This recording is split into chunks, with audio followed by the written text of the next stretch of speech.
بسم الله الرحمن الرحيم وبه نستعين وصلى الله وسلم على نبينا محمد وعلى آله وصحبه أجمعين وبعد. أعوذ بالله من الشيطان الرجيم. بسم الله الرحمن الرحيم. قد أفلح المؤمنون الذين هم في صلاتهم خاشعون والذين هم عن اللغو معرضون إلى آخر. حمد و صلات کے بعد سورہ مؤمنون کی آج ہم نے تلاوت سنی اور سورہ نور کا کچھ حصہ.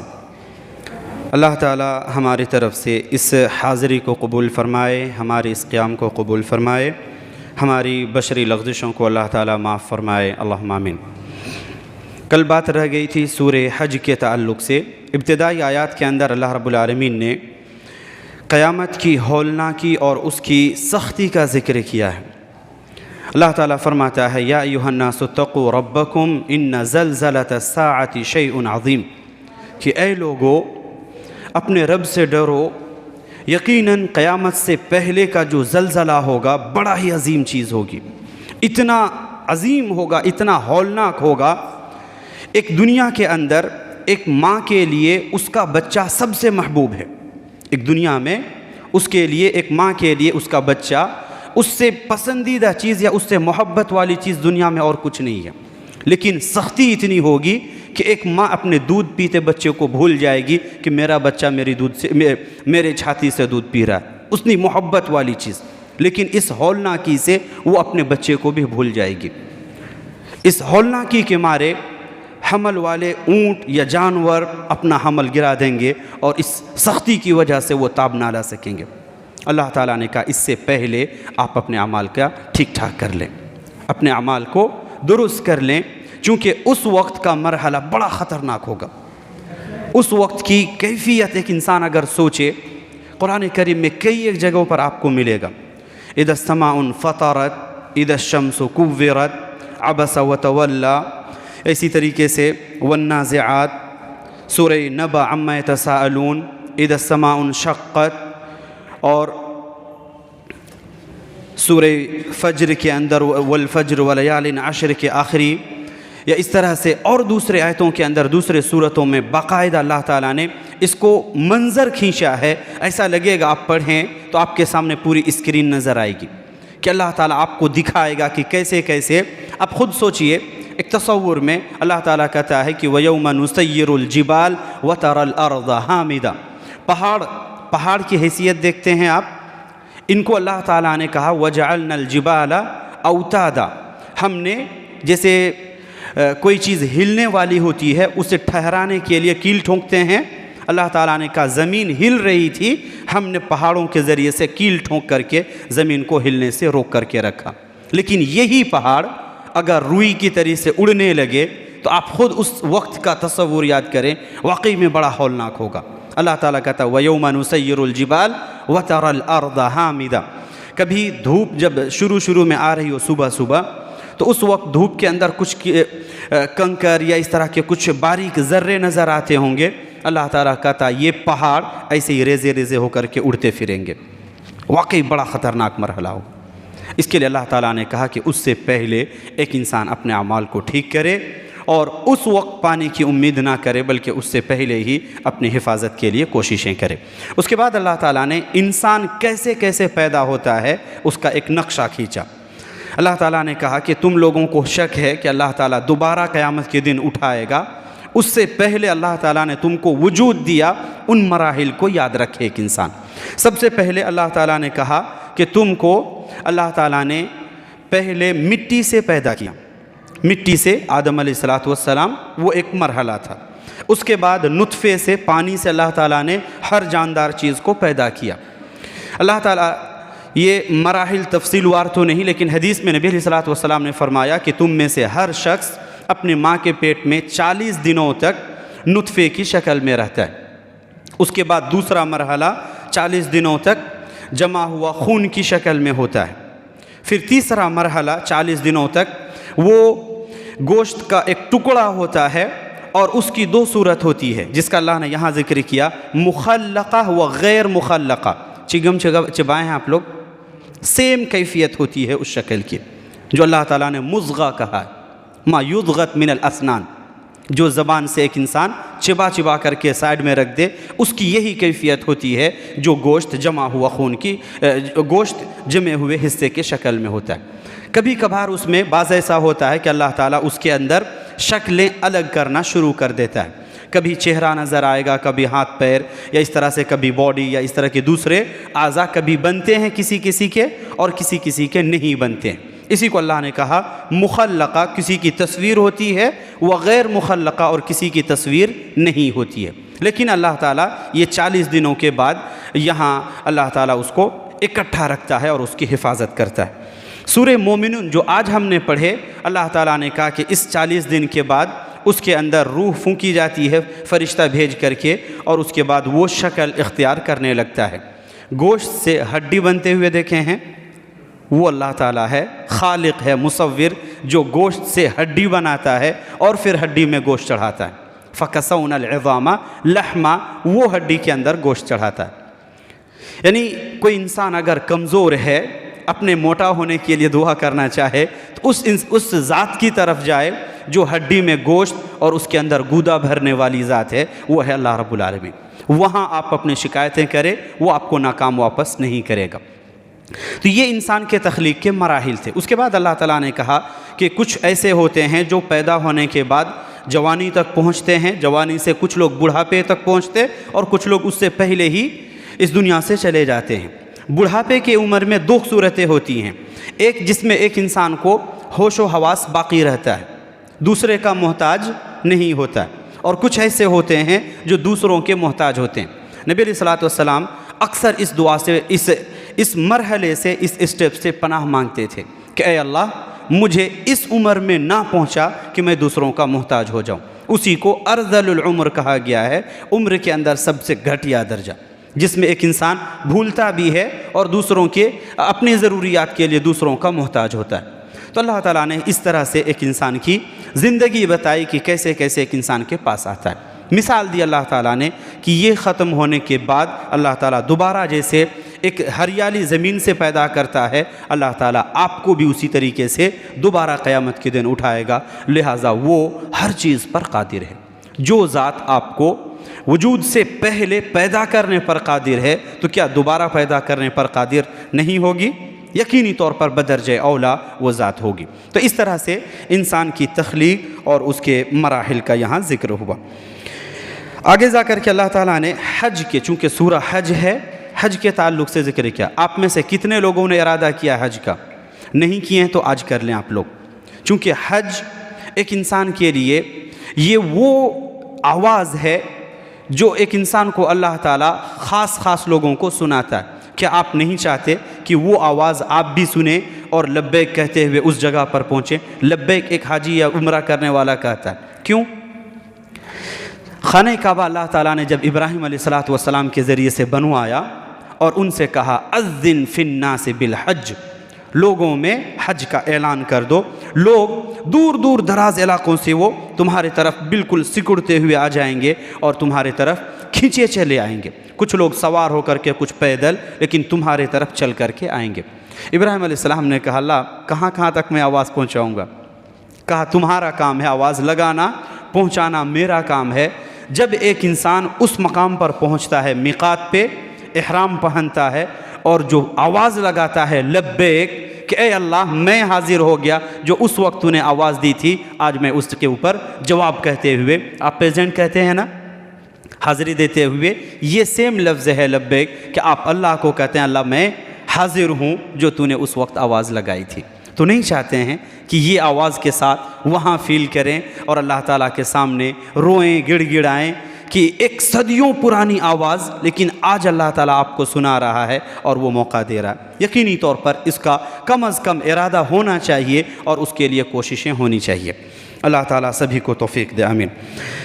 حرم اور اس کی حرمت کا ایک بھی ذکر ہوا۔ اللہ تعالیٰ نے فرمایا وَمَن يُرِدْ فِيهِ بِإِلْحَادٍ، جو انسان حرم مکی کے اندر رہتے ہوئے، حدود حرم میں رہتے ہوئے فساد کرنا چاہے، لوگوں کو دھمکا رہا ہو، یا لوگوں کے مال کے اوپر ڈاکہ زنی کر رہا ہو، یا لوگوں کے عقیدے کے اوپر ڈاکہ ڈال رہا ہو، اللہ تعالیٰ کہتا ہے کہ جو انسان ایسی صرف ارادہ بھی کرے گا، اللہ تعالیٰ اس کو بالکل زمین میں تہ و بالا کر دے گا۔ اور اس کی مثال یذوب کما یذوب الملح، کہ ایک انسان جیسے وہ جو انسان یہاں برائی کا ارادہ کرے گا، اللہ تعالیٰ اس کو ویسے پگھلائے گا جیسے نمک پانی کے اندر جا کر کے گل جاتا ہے، اللہ تعالیٰ اس کا نام و نشان تک مٹا دے گا۔ ہزاروں لوگوں نے اب تک کوششیں کی لیکن آج تک وہ کامیاب نہیں ہو پائے۔ اس گھر کی حفاظت کرنے والا خود رب العالمین ہے۔ ہم اگر اس کے اندر شریک ہوتے ہیں تو یہ ہماری خوش قسمتی ہوگی کہ ہم اس حفاظت کے اندر شریک ہوئے، لیکن اللہ تعالیٰ وہ ہے کہ اگر ہم نہ بھی چاہیں تو بھی اللہ تعالیٰ اپنے اس گھر کی حفاظت کرے گا۔ اس کے لیے وہاں جا کر کے فساد نہیں مچانا چاہیے۔ وہ جگہ تو ایسی ہے جہاں آپ اپنے باپ کے قاتل سے بھی قصاص نہیں لے سکتے ہیں۔ ایک چڑیا کو جو اپنی آزاد زندگی گزار رہی ہے، وہ آپ شکار کرنے کے لیے اس کو بھگا بھی نہیں سکتے ہیں۔ ایک کانٹا اگر چبھ رہا ہے جگہ جگہ پر رکھے ہوئے، راستے کے اندر اگر آپ چل رہے ہوں، کسی چیز سے آپ کو نقصان ہو رہا ہو تو اپنے فائدے کے لیے اس کو بھی نہیں توڑ سکتے ہیں۔ ایک درخت، ایک گھاس نہیں اکھاڑ سکتے، تو وہاں آپ لوگوں کے لیے فتنے کا باعث بنے، یہ تو اور بڑی بات ہوئی۔ اس کے لیے اللہ نے کہا کہ اس کو دنیا ہی میں سزا ملے گی اور آخرت میں اس کے لیے سزا ہوگی۔ قربانی اور اس کے کچھ مسائل کا ذکر ہوا۔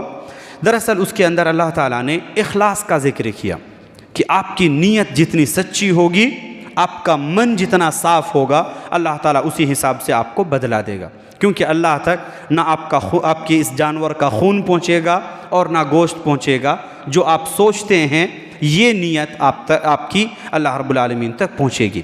اس کے لیے اس سے پہلے ایک انسان اپنی نیت صحیح کرے، اپنے من کو درست کرے تاکہ اس کا وہ عمل قابل قبول ہو۔ سورہ مومنون، جنت کے وارث بننا چاہیں گے؟ کچھ صفات ہیں، آئیے ان کو دیکھ لیتے ہیں کہ جن کو اللہ تعالیٰ جنت کا وارث بنائے گا۔ اللہ تعالیٰ کہتا ہے کہ قد افلح المؤمنون، ایمان والے کامیاب ہو گئے۔ الذین هم فی صلاتہم خاشعون، پہلی صفت نماز کے اندر خشوع پیدا کرنا۔ نماز ٹائم پاس کے لیے نہیں، دکھاوے کے لیے نہیں، خشوع کے ساتھ بالکل من کو شانت رکھتے ہوئے اللہ کے سامنے حاضری دیں، یہ سوچ کر کے یہ ہے خشوع۔ اللہ تعالیٰ کے سامنے آپ اپنے آپ کو موجود سمجھیں۔ تو نماز کے اندر خشوع، الذین هم فی صلاتہم خاشعون والذین هم عن اللغو معرضون، بے فائدہ چیز، بے فائدہ کام، بے فائدہ بات، یہ تینوں چیزیں، بے فائدہ چیز، بے فائدہ کام اور بے فائدہ بات، ان تینوں چیزوں سے آپ الگ رہیں، یہ ان کامیاب ہونے والوں کی ایک صفت ہے۔ والذین هم عن اللغو معرضون والذین هم للزکاة فاعلون، جو مال اللہ نے آپ کو دی ہے ان میں سے کچھ خرچ کریں اللہ تعالیٰ کو منانے کے لیے۔ جو بھی آپ کے پاس ہے، پہلے بھی کہا گیا ہے کہ رقم نہیں ہے، اللہ تعالیٰ نیت دیکھتا ہے کہ کس نیت سے آپ اس کو ادا کر رہے ہیں۔ والذین هم للزکاة فاعلون والذین هم لفروجہم حافظون، اپنی شرمگاہ کی حفاظت کریں، یہ مومنین کی صفات ہے، خواہ وہ مومن مرد ہوں یا مومن عورتیں، دونوں کے لیے ہے۔ کچھ جائز جگہیں اللہ تعالیٰ نے رکھی ہیں شادی شدہ لوگوں کے لیے، اللہ تعالیٰ نے کہا الا علی ازواجہم، اپنے جوڑے کے ساتھ، خواہ وہ مرد ہے تو عورت کے ساتھ اور عورت ہے تو مرد کے ساتھ، اور اگر اس کے پاس غلام باندی ہیں، نوکرانی آج والی نہیں بلکہ اس زمانے کی غلام جسے ہم باندی کہتے ہیں، اگر یہ ہیں تو ان جگہوں پر ان کا استعمال جائز ہے۔ فمن ابتغى وراء ذلك، اس کے علاوہ جو راستہ چاہے گا، اللہ تعالیٰ کہتا ہے کہ یہ سرکش لوگ ہیں، حد کو پار کرنے والے۔ جائز راستے آپ کے لیے نکاح کی شکل میں اللہ تعالیٰ نے آپ کے لیے رکھا ہے، اس راستے کو اختیار کریں، غلط راستے نہ چنیں، چونکہ سورہ نور کے اندر ابھی کچھ تفصیلات آئیں گے۔ تو یہ پانچویں صفت تھی کہ اپنے عزت اور اپنے نفس کی حفاظت کرنا، اور ساتھ میں اگر آپ کے پاس کسی کا کوئی وعدہ ہے، کوئی امانت ہے تو اس کی حفاظت کرنا، نمازوں کی حفاظت کرنا، اس پر ہمیشہ نماز پڑھتے رہنا۔ نماز شروع میں بھی آیا اور یہاں بھی آیا، شروع میں خشوع کی بات تھی، نماز سکون کے ساتھ پڑھیں، اور یہاں نماز پابندی سے پڑھیں۔ اللہ تعالیٰ کہتا ہے اولئک ھم الوارثون، یہ لوگ ہیں جو جنت کے وارث بنیں گے۔ تو پہلے بھی ہم نے کہا کہ ہم میں سے ہر شخص چاہتا ہے کہ وہ جنت کا وارث بنے، تو یہ صفات ایک انسان اپنی زندگی کے اندر پیدا کرے۔ اس کے بعد کچھ انعام کا ذکر کیا، جانوروں کے تعلق سے بڑے قسم کے فوائد ہیں۔ کبھی ایک انسان سوار ہوتا ہے، دودھ پیتا ہے، گوشت کھاتا ہے، سامان کو ادھر سے ادھر لے جانے کے لیے استعمال کرتا ہے۔ اس کے علاوہ اور بھی کئی سارے فوائد ہیں۔ پھر قوم نوح کا ذکر ہوا، قوم موسیٰ، قوم عیسیٰ کا ذکر ہوا، اہل ایمان کا کچھ ذکر ہوا کہ اہل ایمان ہمیشہ اپنے دل میں اللہ رب العالمین کا خوف رکھتے ہیں اور نافرمانیوں سے جب تک ممکن ہو وہ بچتے ہیں، اور اگر غلطی ہو جائے فوراً اللہ رب العالمین کے سامنے حاضر ہوتے ہیں اور اپنے گناہوں سے معافی مانگتے ہیں۔ اس کے بعد اہل مکہ سے کچھ سوالات ہوئے، کہا کہ اس زمین کے اندر، زمین کی اور اس کی تمام چیزوں کا مالک کون ہے؟ اہل مکہ اقرار کرتے تھے کہ اللہ رب العالمین ہی ہے جو ان تمام چیزوں کا مالک ہے، وہی عرش کا رب ہے، وہی تمام آسمانوں کا رب ہے، اور وہی ہے جس کے ہاتھ میں یا جس کی ملکیت میں، جس کے قبضے میں دنیا کی تمام چیز ہے۔ وہ پناہ دیتا ہے، اس کو پناہ نہیں دی جاتی ہے۔ اللہ پناہ دیتا ہے، اس کو پناہ نہیں دی جاتی ہے۔ اور اس کے بعد کہا کہ اگر دنیا میں ایک سے زائد خدا ہوتے تو کیا ہوتا؟ ہم لوگ ایک شعر پڑھتے تھے نہیں، اگر دو خدا ہوتے سنسار میں تو دونوں بلا ہوتے سنسار میں۔ یہی آیت ہے، آیت نمبر 91 سورہ مومنون کی۔ اللہ تعالیٰ نے کہا کہ وَمَا كَانَ مَعَهُ مِنْ إِلَٰهٍ، اس کے ساتھ کوئی رب نہیں ہے، کوئی اللہ نہیں ہے۔ اگر ہوتا اِذًا لَذَهَبَ كُلُّ إِلَٰهٍ بِمَا خَلَقَ، تو ان دونوں میں سے جس نے جو چیز پیدا کی ہے وہ لے کر کے الگ ہو جاتا، بٹواری کی کیفیت ہو جاتی۔ وَلَا عَلَى بَعْضُهُمْ عَلَى بَعْضٍ، اور ان دونوں میں سے ایک دوسرے کے اوپر حملہ کرتے اور ایک دوسرے سے اوپر آنے کی کوشش کرتے۔ سبحان اللہ عما یصفون، اللہ تعالیٰ پاک ہے ان تمام صفات سے جو لوگ بیان کر رہے ہیں۔ تو اس طرح سے اللہ تعالیٰ نے کہا کہ اگر اللہ کے علاوہ کوئی اور خالق ہوتا تو جو اس نے پیدا کی وہ لے کر کے الگ ہو جاتا۔ اس لیے اللہ اکیلا خالق ہے، کوئی اس کا برابر، کوئی اس کا شریک نہیں ہے، وہ اکیلے ہے، اور اس کا حکم بھی اکیلے ان تمام چیزوں پر چلتا ہے۔ سورہ نور تفصیل چاہتا ہے، بس مسائل کی طرف اشارہ کریں گے، ہم تفصیل پر نہیں جائیں گے۔ آپ لوگوں کی ذمہ داری ہوگی سورہ نور تفسیر کے ساتھ پڑھیں گے۔ مسائل میں آپ کے سامنے رکھوں جو آج ہماری معاشرتی زندگی کے اندر، سوسائٹی کے اندر ایک دوسرے کے اوپر جو غلط فہمیاں پیدا ہوتی ہیں، یا ایک دوسرے کے اوپر کبھی کبھار الزام آنے کی نوبت آ جاتی ہے، تہمت لگتی ہیں، یا ایک دوسرے کے کیریکٹر پر سوالات اٹھتے ہیں، ان تمام چیزوں کا نچوڑ اللہ تعالیٰ نے سورہ نور کے اندر ذکر کیا۔ سب سے پہلے زنا اور اس کی قباحت کا ذکر کیا کہ جو انسان اس عمل کے اندر ملوث ہو، اگر وہ شادی شدہ ہے اور اسلامی حکومت قائم ہے تو ایسے شخص کو گردن تک زمین میں گاڑ دیا جائے گا اور پتھر مار مار کر اس کو سنسار کر دیا جائے گا، ہلاک کیا جائے گا۔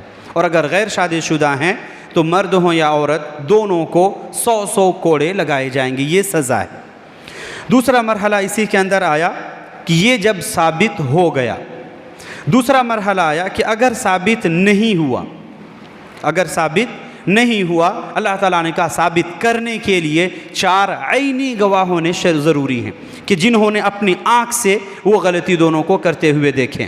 ایسا نہیں کہ ہم نے ان کو ادھر جاتے ہوئے دیکھا تھا، یہ نہیں چلے گا دلیل میں۔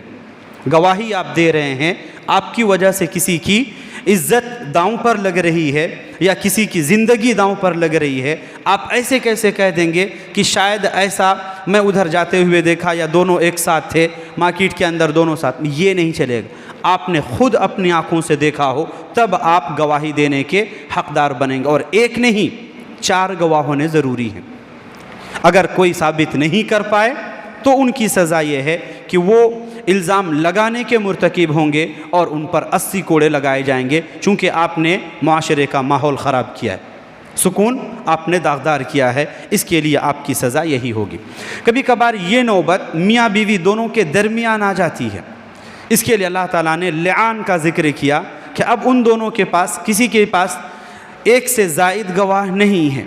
تو ایسی صورت میں اللہ نے کہا کہ دونوں اللہ کے سامنے 4 بار اپنی برات کا اظہار کریں گے اور اللہ تعالیٰ کی قسم کھا کر کے کہیں گے کہ اگر کسی نے الزام لگا رہا ہے تو وہ کہے گا کہ نہیں میں صحیح ہوں اور وہ غلط کرتے ہوئے میں نے دیکھا ہے، اور اسی طرح سے معاملہ عورت کی طرف سے بھی کہ وہ 4 مرتبہ اپنی برات کا اظہار کرے گی کہ وہ جھوٹا ہے میں سچی ہوں، اور اخیر میں مرد لعنت کا استعمال کرے گا کہ اگر میں جھوٹا ہوں تو اللہ کی لعنت ہو مجھ پر، اور عورت کہے گی کہ اگر میں جھوٹی ہوں تو اللہ کا غضب مجھ پر نازل ہو۔ اس طریقے سے پھر ان دونوں کو ہمیشہ کے لیے الگ کر دیا جائے گا۔ اس مسئلے کو کہا جاتا لعان۔ اسی سلسلے میں حضرت عائشہ رضی اللہ عنہ پر بھی سن 5 ہجری میں جب نبی علیہ الصلوۃ والسلام غزوہ بنی المصطلق سے واپس آ رہے تھے، تب راستے میں منافقوں نے ام المومنین عائشہ رضی اللہ عنہ پر الزام لگایا تھا، جو حرم نبوی پر ایک طرح سے الزام تھا۔ یاد ہے واقعہ جسے واقعہ عفک کہتے ہیں؟ آج موقع نہیں ہے کہ اگر گنجائش ہوئی تو کل انشاءاللہ گفتگو کریں گے۔ دراصل وہ بھی اسی قسم سے ایک حصہ تھا کہ لوگوں نے الزام لگایا لیکن الزام ثابت نہیں ہو پایا، بس ایسے ہی لوگوں سے جیسے سنا بولتے چلے گئے۔ اللہ تعالیٰ نے کہا کہ تمہاری ذمہ داری تھی کہ جب تم نے یہ سنا کہ اماں عائشہ پر اس طرح کی بات ہوئی ہے تو سب سے پہلے کہنا چاہیے تھا کہ اللہ تعالیٰ کی پناہ یہ تو بہت بڑا جھوٹ ہے، پہلے گواہ لاؤ اس کے بعد اس کے تعلق سے بات کرتے، لیکن تم نے ایسا نہیں کیا۔ آئندہ اگر ایسا کیے تو اللہ تعالیٰ کی عذاب کے مستحق بنو گے۔ اس طریقے سے یہ ایک مرحلہ تھا۔ یہ تینوں چیزیں یا الزام کی جو نوبت آتی کیوں ہے؟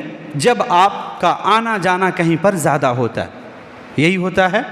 اللہ تعالیٰ نے کہا کہ جب کسی ایسے گھر میں جائیں جہاں لوگ رہتے ہیں تو اندر جانے سے پہلے آپ سلام کریں اور اندر آنے کی اجازت لے کر اندر آئیں، بغیر اجازت کے نہ آئیں، تاکہ یہ جو مسئلہ آیا کہ الزام لگنا یا الزام ثابت ہونا، یہ چونکہ اس کا مرحلہ یہاں ہوتا ہے جب کسی کے گھر میں جائیں تو اجازت لے کر کے جائیں، سلام کرتے ہوئے جائیں، اجازت نہ ملے تو واپس ہو جائیں، اندر زبردستی نہ جائیں۔ اس کے ساتھ میں جب اندر جانے کی اجازت ملے نگاہ نیچی رکھیں، اوپر اٹھا کر کے ادھر ادھر نہ دیکھیں، تاکہ اس کی وجہ سے بھی آپ کی زندگی میں الزام کی نوبت نہ آئے۔ اس طریقے سے نگاہ نیچی رکھنے کے لیے کہا گیا، غیر محرم سے دور رہنے کے لیے حکم دیے گئے، اور اس کے بعد نکاح کا حکم دیا گیا کہ اگر آپ کے اندر حیثیت ہے تو آپ نکاح کر لیں تاکہ اس طرح کے الزام سے اپنے آپ کو بچا سکیں۔ یہ ساری چیزیں تھیں جو اس مرحلے تک پہنچانے والی چیزیں تھیں۔ تو اس کے لیے سورہ نور کئی ایک مسائل ہیں اس کے اندر، یہ بنیادی کچھ مسائل تھے جو معاشرتی طور پر الزام لگنا یا زنا ثابت ہونا یا الزام لگانے کی بات حد تک ہے۔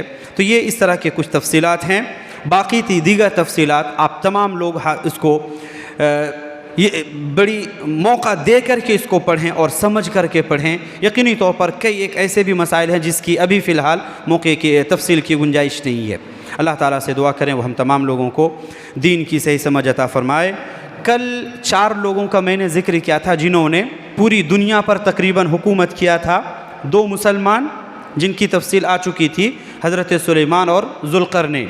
2 کافروں میں سے ایک نمرود اور دوسرا کہا گیا تھا فرعون، لیکن فرعون نہیں تھا، بابل ہی کا ایک شخص تھا جس کا نام بخت نصر تھا، با خا تا نون صاد را، بخت نصر۔ یہ بھی جس جگہ سے یہ نمرود حکومت کر رہا تھا اسی جگہ سے اس سے پہلے اس کا دور حکومت تھا، تو یہ فرعون کی جگہ پر تھا جس کی اصلاح کی ضرورت تھی۔ باقی یافث بن نوح جو یاجوج ماجوج کے جد کہے جاتے ہیں یا ان کی نسل وہاں ملتی ہے، وہ اپنی جگہ پر برقرار ہے۔ اللہ تعالیٰ سے دعا کریں وہ ہم تمام لوگوں کو قرآن کریم سمجھنے، اس کے احکام کو سمجھنے، مقاصد کو سمجھنے کے اللہ تعالیٰ ہمیں توفیق عطا فرمائے، ہماری بشری لغزشوں کو اللہ تعالیٰ معاف فرمائے، ہمارے حسنات کو قبول فرمائے، نیکیاں قبول فرمائے، کمیوں کو دور فرمائے، جب تک ہمیں زندہ رکھے، ایمان اور اسلام کے ساتھ زندہ رکھے، اور جب ہمارا خاتمہ ہو خاتمہ بالخیر فرمائے، آمین۔ اقول قولی ھذا واستغفر اللہ لی ولکم ولسائر المسلمین واستغفروہ من کل ذنب انہ هو الغفور الرحیم۔